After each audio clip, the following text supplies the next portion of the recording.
Specially मैले चाहिँ यो रञ्जना बहिनी र सुन्ता बहिनीको लागि बनाएको केक हो।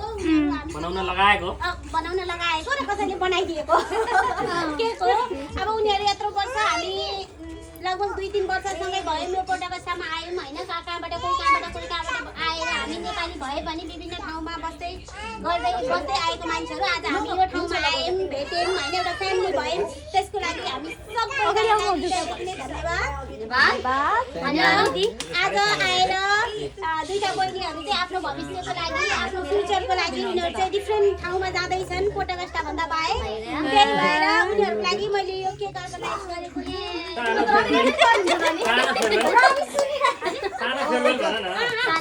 लागि सानो फेरवेल। उनीहरू जहाँ गए पनि जे प्रोसेसको लागि जाँदैछन् उसको लागि एकदम शुभकामना अनि शुभकामना छ तिनीहरूलाई।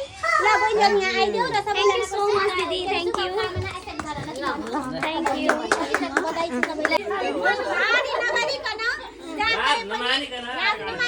जहाँ गए पनि हाम्रो दाजु पनि आउनु होला, बुढी भाषी बुढा पनि जाने होला।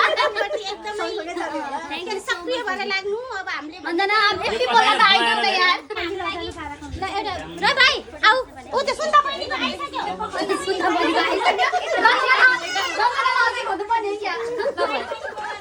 रञ्जना भन्दै त थ्याङ्क यू सो मच। ल सरप्राइज दिदी। Means a lot.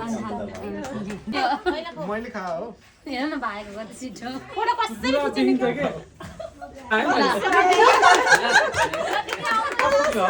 किरण सरको